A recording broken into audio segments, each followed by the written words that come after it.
Hello everyone, today is 23rd of February, now it's 4 o'clock in the afternoon Moscow time. I'm Levan Gudadze and this is my first update for a day in which I will share all the main news that are making headlines in Russian media outlets and Russian language pages on different internet platforms. And there are quite a few very significant developments and news that I'd like to share with you for this moment, although before I start let me make a little announcement, which is that I decided to move Sunday community chat live streams to a Monday on Mondays. So today I will have no live stream. It will be tomorrow and every Monday, as long as there is interest in our community for this program, for this community chatter, I will have live streams every Monday, and maybe there will be some more live streams also. Time will tell. Also, dear friends, probably you noticed that I made some changes in programming in regards to news updates.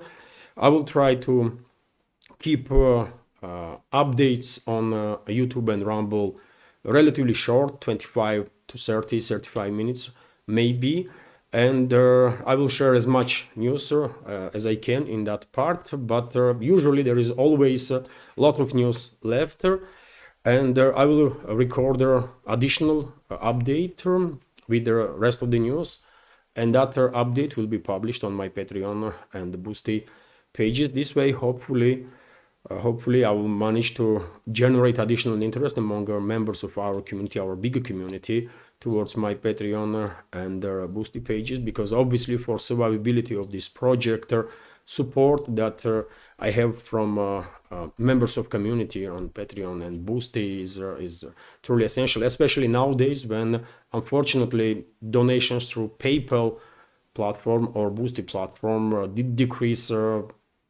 significantly, and project only receives like 1-2 donations a week, and that's about it. So obviously I have to focus more on promoting Patreon and Boosty platforms. Subscription, by the way, starts from $5 on Patreon and about $5 on Boosty, also monthly subscription. And on my part, I will try definitely to make these pages more interesting. I will add from next week already, I will add new programs. For example, one of the new programs will be Heritage, in which every single episode will be devoted to certain areas, maybe some historical building or historical area, and I will share information about it. So it will be purely focused on that historical cultural element. I hope community will find this addition interesting, and I do have some more ideas that I'm working on, and as I said, I will definitely try my best to make sure that my channels on Patreon and Boosty are interesting and informative and entertaining, by the way. That's been said. Same time, I will have more updates on Patreon and Boosty, obviously, more news updates, and I will make short videos from those updates, and I will publish those videos on YouTube and Rumble too, as I did yesterday, for example. And there are many members of our community like this these changes, basically, and well, hopefully this will also help to generate additional interest towards my Patreon and Boosty pages.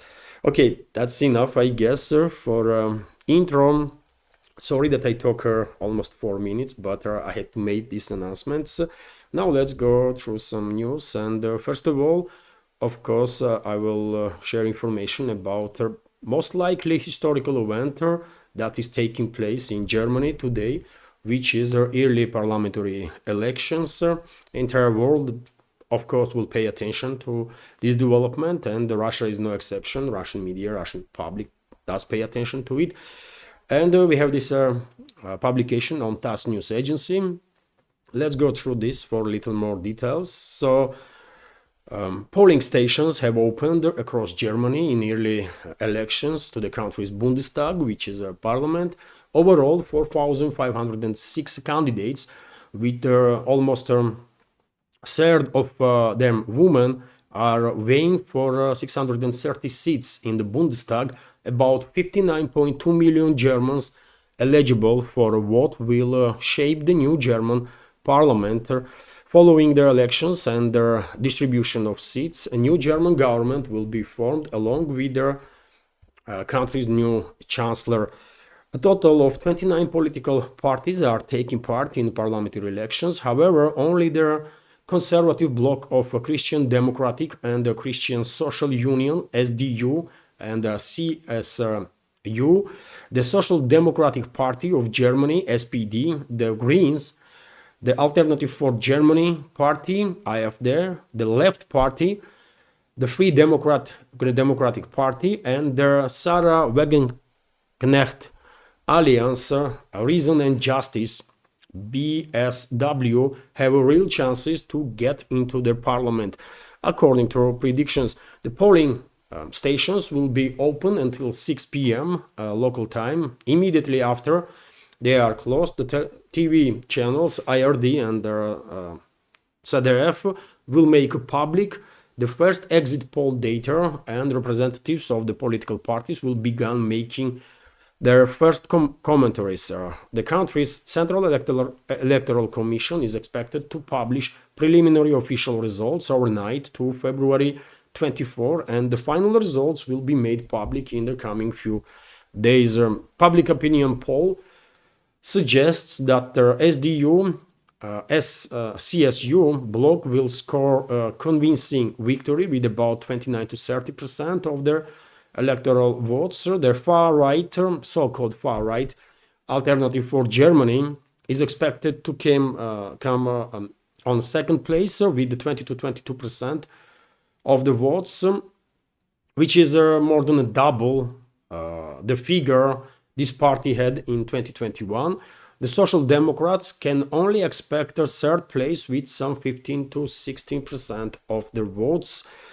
Yet again, this is just a predictions, some poll numbers, but as we all know, dear friends, these polls not always can be trusted, and recent history in US is a prime example of that, isn't it? Polls were always predicting Trump to lose, but he did won twice, right? And some may argue that he won third time also, but he was denied the victory. I don't know what is the truth there, but anyways, there is a good reason to be skeptical when it comes to poll numbers, and it well may be that Alternative for Germany party may pull off some greater victory for itself and its supporters, which will shape up not just Germany's history and future, but most likely it will have a huge influence on overall future of EU, European Union, and EU member states, because a victory of potential victory of Alternative for Germany, which is a conservative, which unites basically traditionalist conservatives of Germany, as far as I understand.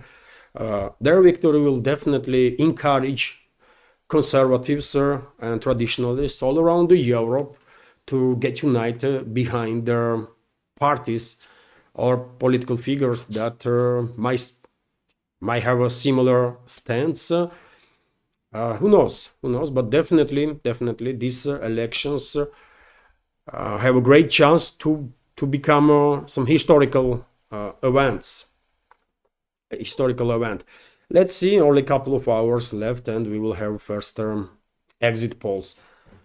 That's been said, let's go through some other news, and we have this report from also TASS news agency that Russian Defense Ministry confirmed progress of the Russian armed forces in Novoandreevka and Ulakli areas, and both these settlements confirmed as being liberated by Russian forces. Let me show you on the map, dear friends, where these settlements are. So it's DPR, Donetsk People's Republic, southern western flank of Pokrovsk sector, and there's this is Ulakli settlement, by the way, here. And I earlier reported about progress of the Russian armed forces in this direction, although Russian Defense Ministry, being conservative institution, only now did confirm that this settlement is liberated. And this is Novoandreevka settlement, which is also liberated, and Russian troops are conducting now clearing operation in Sribnar settlement, and Russian DRGs already are operating in the vicinity of Zaporozhye village. It has similar name to Zaporozhye city, but obviously they are different. Zaporozhye city is a huge city on the Dnieper river. And when it comes to Zaporozhye, Russian armed forces conducted local-scale offensive operation on the western flank of Zaporozhye sector and established control over the Pitikhatki settlement. This settlement was disputed between the sides for many months, and it seems like Kyiv regime pulled off so many troops from different sectors of the front line to reinforce, to create reserves for invading Ukrainian and NATO troops into NATO mercenaries into Kursk salient area, that now in many sectors Russian armed forces did not really receiving significant opposition from enemy side, and I guess Zaporozhye sector is one of those directions, and well, Pitikhatki is under Russian control now, and I guess Russian troops will move further towards Tipo, and it is also a possibility that Russian troops in relatively short time will conduct offensive operations in Kamenskaya direction. There are some predictions on the Russian segment of internet that we might see significant activization of the Russian militaries in the Zaporozhye sector of the front line. Russian troops further improving positions in Chisov Yar, Kupiansk direction, and obviously in the area of counter-terrorist operation. As I already said, Kyiv regime is pulling off more or less battle-capable, most battle-ready basically units from other sectors of the front line and deploying them into Sumy region as a reserve, to then being transferred to Kursk salient area, where Kyiv regime is losing on daily basis from 200 to 500 military personnel and dozens of equipments. Recently, Russian Air Force become very active in Kursk salient direction. FAB 3000 bombs are deployed almost on daily basis, and some military experts are making suggestions that maybe Russian side is preparing final operation to clear their entire this borderline area from invading forces of the Kyiv regime and their NATO mercenaries. Maybe this is the case, maybe not, I don't know. But if a decision was made by general staff to basically close this trap and neutralize invading forces as soon as possible, then I guess it's only a couple of weeks left before there will be no more invading troops in Kursk salient. It all depends how effective this trap is. As long as Kyiv regime is basically pulling off troops from other sectors, directing them to Sumy region and then transferring into Kursk salient area, then I guess from military standpoint it does make sense for Russian side to take time before this Kursk trap is completely closed. But if Russian armed forces notice that inflow of additional troops into this trap from Kyiv regime side is dropping significantly, then obviously it will no longer make sense to maintain this trap, and in that case, as I said, couple of weeks maximum, and I think this tiny borderline area of Kursk region will be completely liberated. We will find out soon. Also, dear friends, reports are coming in about large-scale Russian long-range strikes deep into Kyiv-controlled territory. Hundreds of drones were deployed there, dozens of missiles. But this is at this point is daily routine, really.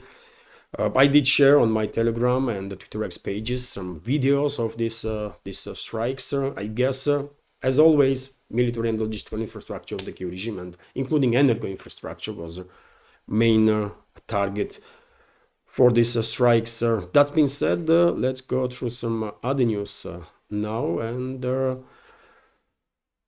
we have this report from the Novosti that Kyiv regime forces conducted 4 local-scale counteroffensives in the Kursk salient area, but all 4 counteroffensives were repelled by Russian troops, and during just the previous 12 to 24 hours, according to Russian Defense Ministry, Kiev regime lost more than 200 military personnel in that direction. As I said, every single day, Kiev regime is losing from 2 to 3 up to 500 military personnel in Kursk salient area, sometimes even more than that, and that's why Kiev regime is forced to pull off units from other sectors of the front line and deploy them into Sumy region as a reserve force to replace losses that the Kiev regime is suffering in Kursk, in the borderline part of Kursk region.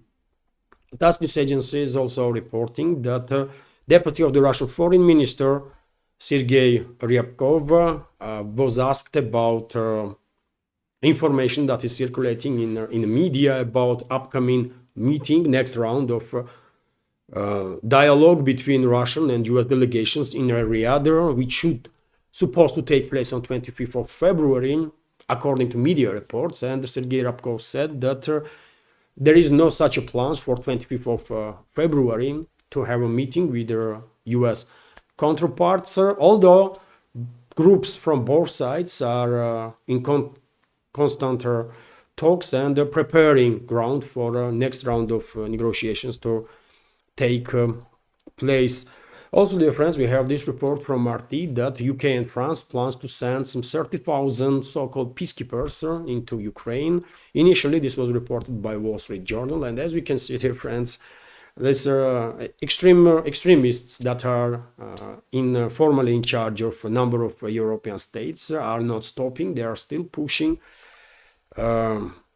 narrative of further escalation with Russia as much as they can. And as I said already many times in my previous updates, it is highly likely that European so-called elites, in their attempt to keep US inside Europe, to keep US deeply involved in this proxy war against Russia, may come up with some provocations, some false flag operations, terrorist attacks. They are capable of anything to somehow influence policies of the Washington to make sure that US is not pulled out from this proxy war against Russia. And there is clearly at least two directions in which these European elites most likely will go. One is possible transformation, or at least attempt to transform Kiev regime into a nuclear armed regime, and there are number of dozens of articles actually in the Western propaganda outlets were published on the topic of potential nuclear Ukraine, which is definitely not random stuff.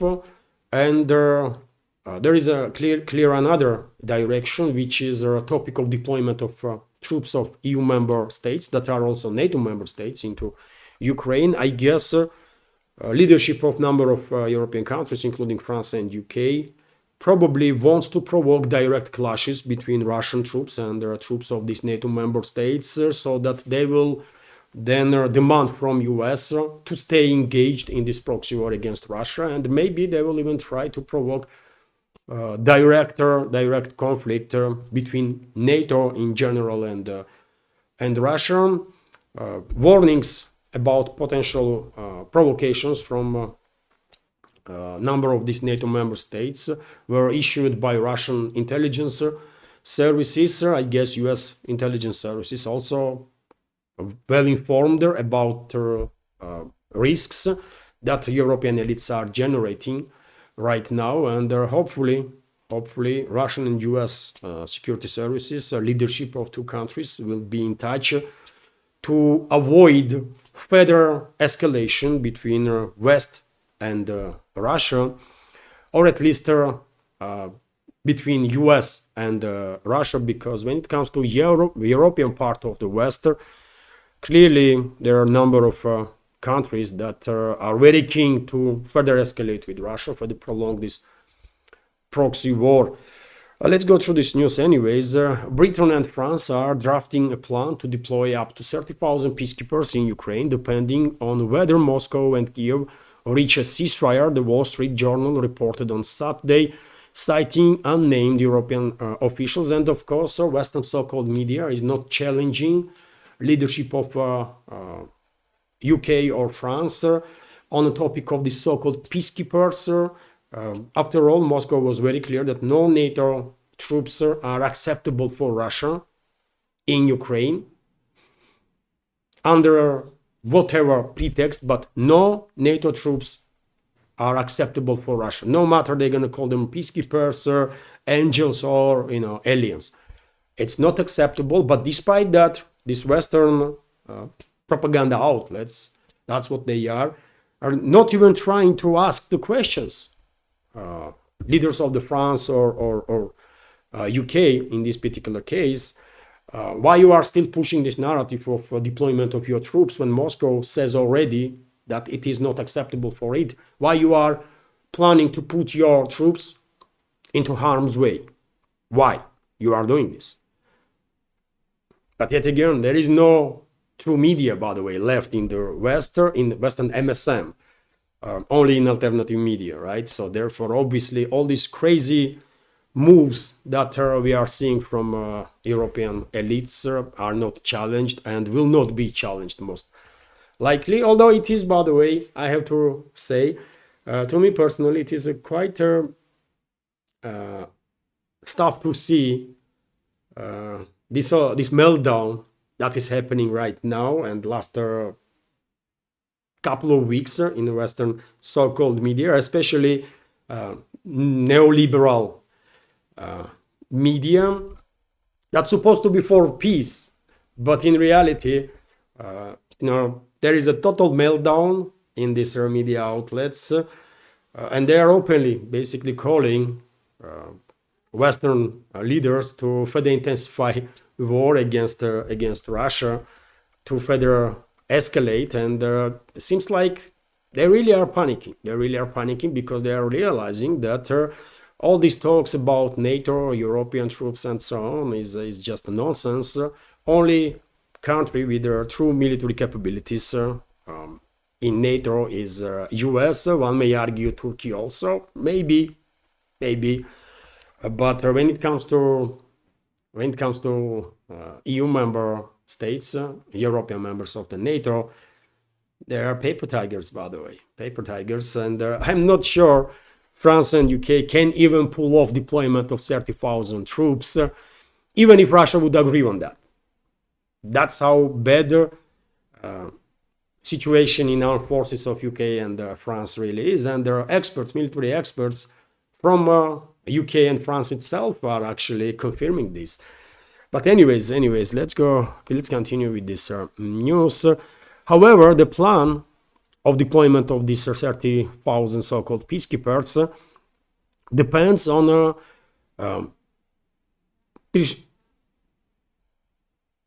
US President Donald Trump's commitments to limited American military role. The report said, while Washington has ruled out sending its forces to Ukraine, UK and France hoped the US agrees to supply a limited contingent with critical support, particularly when it comes to air defense, logistics, and intelligence. European officials interviewed by the paper insist that without Trump's backing, the European plan to send peacekeepers faces a difficult path. Yet again, you see this pattern, isn't it? There is no peace in place yet, but they're already pushing this narrative of deployment of some peacekeepers, while we all know that deployment of peacekeepers in any zone of conflict is authorized by UN and UN only. Without UN's authorization, you cannot deploy no peacekeepers nowhere. You can call them peacekeepers, but parties that are engaged in hostilities don't have to take them as peacekeepers, right? And the Russian side was very clear that NATO troops are not welcome in Ukraine. It is unacceptable for Russian side, and if these European states, in their attempt to keep US in, will deploy their troops anyways to provoke, maybe even to provoke direct conflict, direct clashes between Russian and these NATO troops, and then basically force US to further increase its involvement in this proxy war against Russia, I don't think it will work. They might try, but it seems to me that current leadership of US is determined, and what is most important, part of Western ruling class that prioritizes US and backs Trump and his administration. It seems like they are determined to continue this drift of US from Europe, because they understand perfectly well Europe is a dead weight for US. European Union as a project, as some sort of social engineering plan of the globalists failed there. It is obvious, right? And there is no more point for the Western ruling class to continue this attempt to build up two enforcers, one US, another European Union. It's not going to work. So it is much better for them and easier to prioritize US now, right? And they know, in that case, they know perfectly well that the longer this proxy war against Russia continues, weaker and weaker US will become. They don't care about Europe because Europe is finished, basically. But they do care about US because it is, once again, main enforcer of the Western ruling class. And therefore, I don't think these attempts of European elites or the part of Western ruling class that prioritizes still Europe, I don't think they will prevail in their plans to keep US in. It's not going to happen. Although, by the way, unfortunately, these psychopaths that are in charge of a number of European states definitely can go ahead with some large-scale provocations, which is a main danger that our world is facing right now.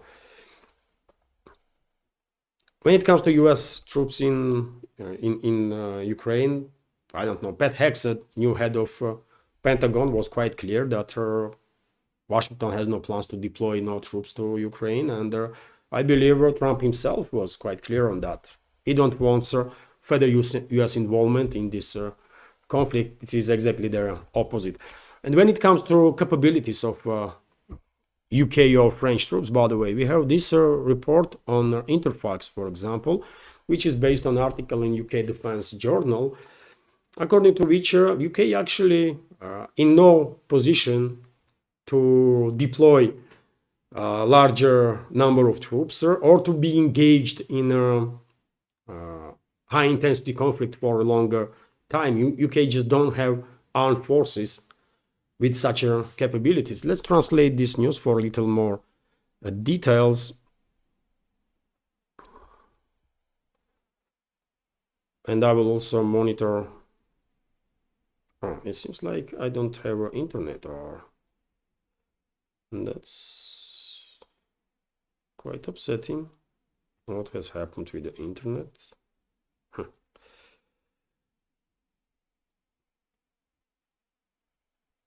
That's too bad. Let's try again.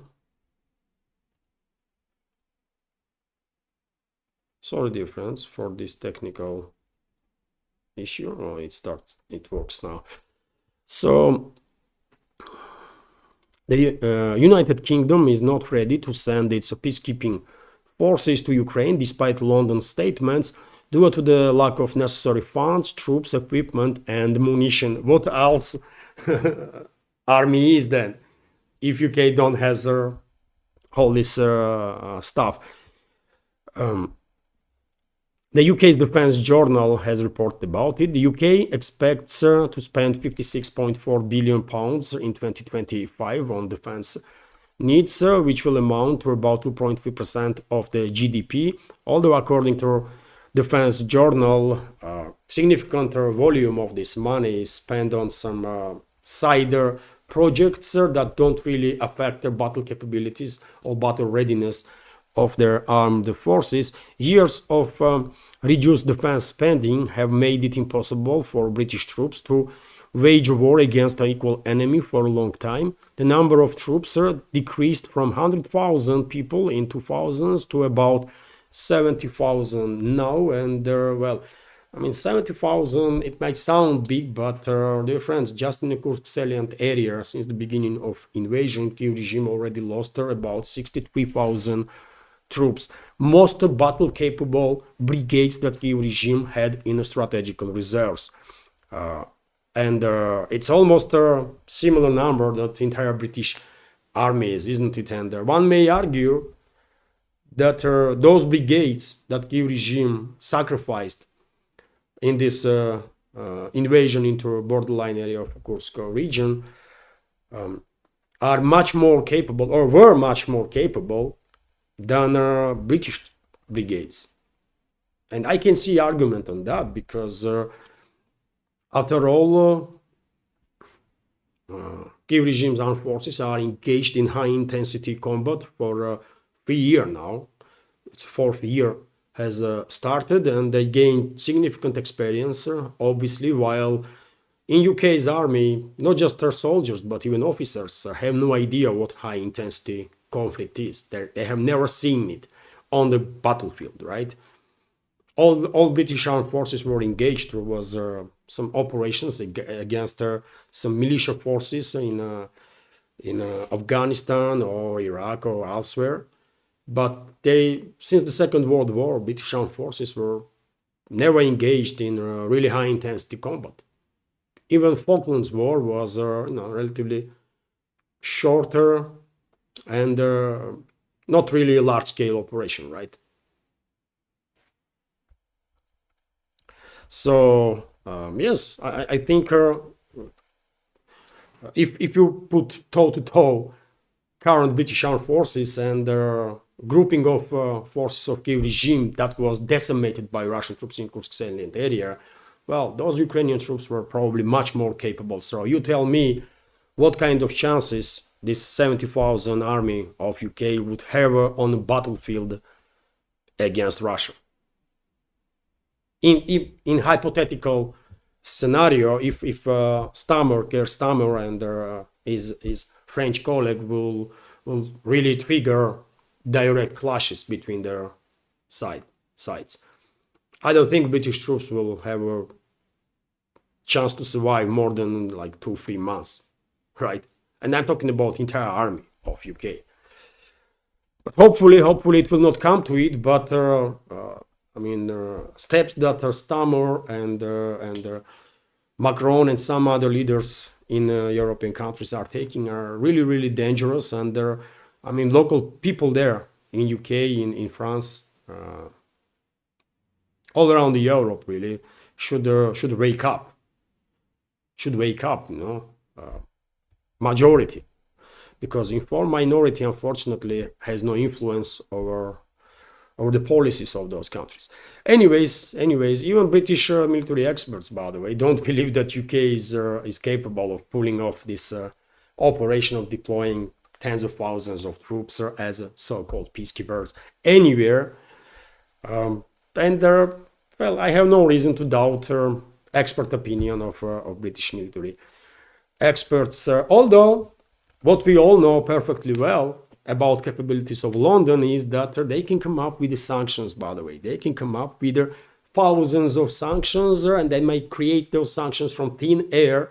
And that's exactly what UK is doing. And tomorrow, according to statements of Foreign Minister of United Kingdom, David Lammy, he will announce, or someone from government of Starmer will announce next and the biggest for now sanctions package that UK will impose on Russia. I wonder what they're gonna sanction this time. It's a laughing stock, isn't it?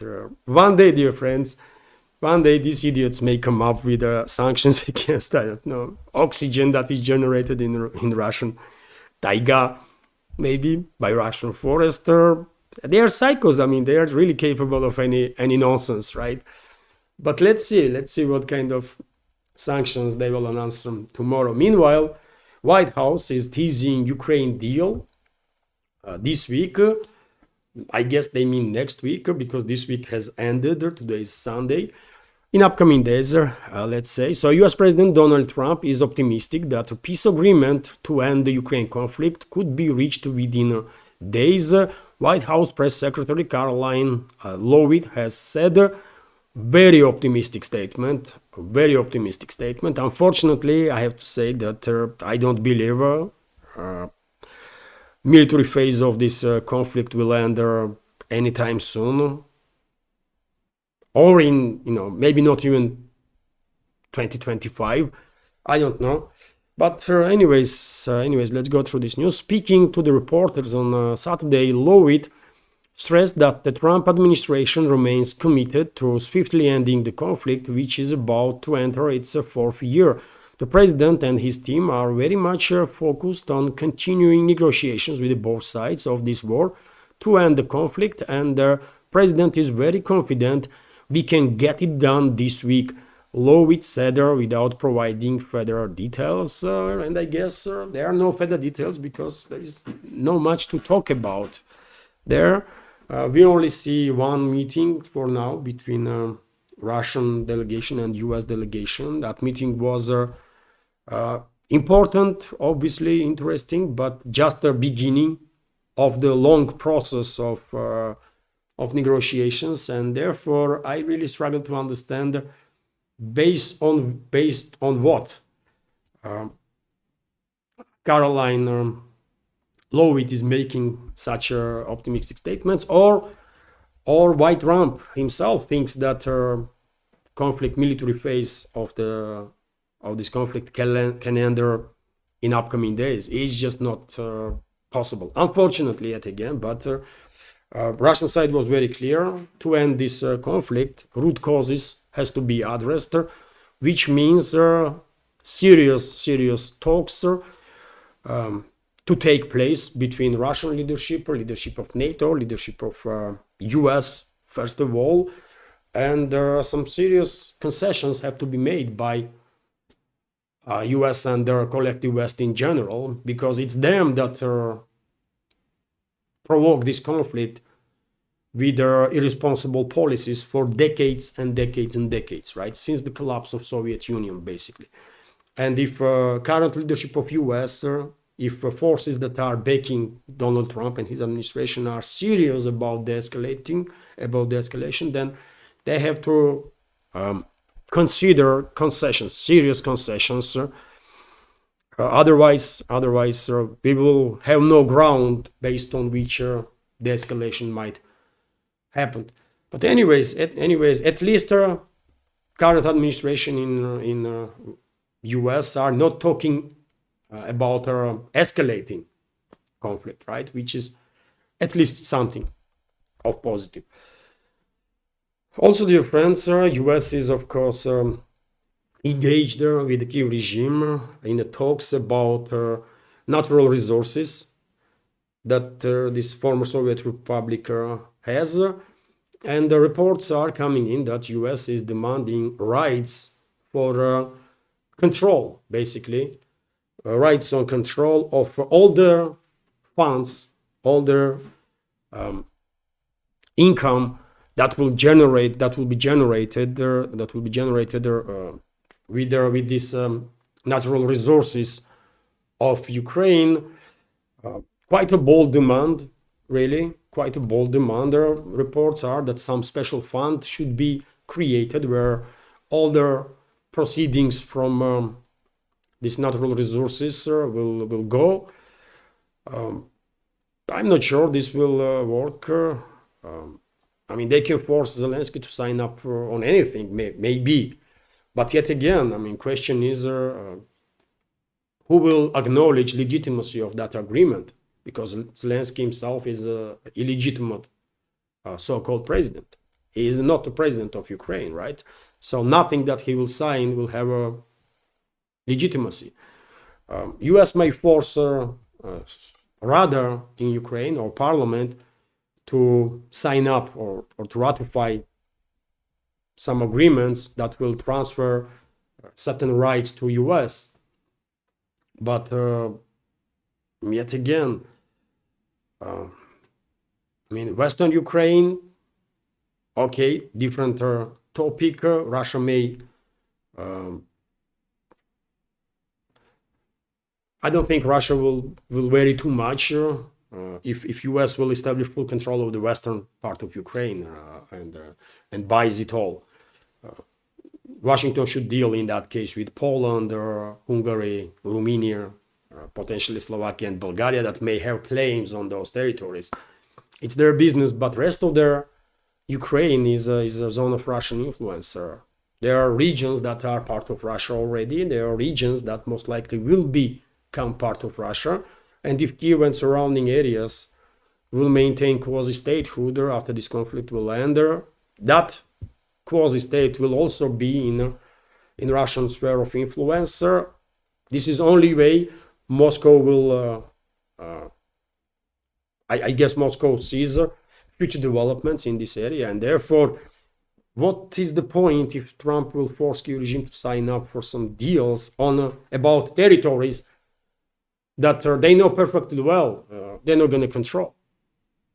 I don't know what kind of game is that, but let's go through this news anyways.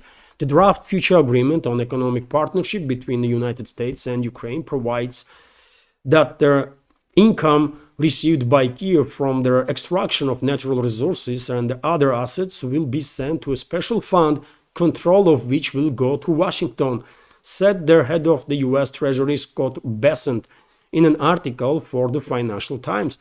The terms of our partnership assume that the revenues generated by the government of Ukraine from natural resources, infrastructure and other assets are allocated to a fund focused on the long-term reconstruction and the development of Ukraine, where the United States will have economic and managerial rights. Let's translate this part also. According to a minister, this will ensure high standards of transparency, accountability, corporate governance, and the legal mechanisms necessary to attract private investments. I don't know, dear friends, what these guys are talking about. As I already said, once this conflict will end, Western Ukraine most likely will end up under the Western control. But the rest of the Ukraine, one way or another, but will be in Russian sphere of influence, and therefore Kiev regime or or Washington or London or Paris, they are not in a position to make any agreements on those territories because they will not be in control of that. That's how it is, right? And the sooner Washington will realize this, the better, I guess. If US is that keen to have access to some natural resources that this former Soviet Republic may offer, I mean, it does make more sense if Washington will cooperate with Moscow in that case, because there is no point to talk to Kiev, for sure. Anyways, by the way, we have report that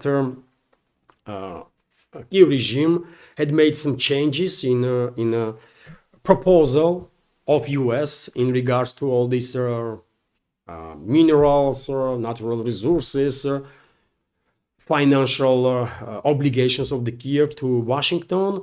And this draft was sent to US side, and let's see now. And Kiev regime is expecting now, some reaction from Washington to happen. But we already know what kind of reaction to be expected, because Trump said it directly that a lot of problems to occur for Kiev without mineral deal. So Ukraine will face a lot of problems if it does not agree to sign over the rights to a large chunk of its natural resources to the US. President Donald Trump has warned Ukrainian leader Vladimir Zelensky first floated the idea of granting Washington access to his country's rare earth minerals back in October. Earlier this month, Trump said he would pressure a deal and demand their equivalent of $500 billion worth of natural resources as a compensation for aid provided to Ukraine throughout its conflict with Russia. Speaking to reporters at the White House on Friday, Trump stated that, and then quote, "We are going to either sign a deal or there's going to be a lot of problems with the Ukraine." The US president added that an agreement would hopefully take place in next fairly shorter period of time. The Washington receiving 4 or 500 billion dollars back. This is Trump's position, and yet again, there is no much room there to negotiate for Kyiv regime, isn't it? Either Zelensky agrees on Trump's demands, either he will face consequences.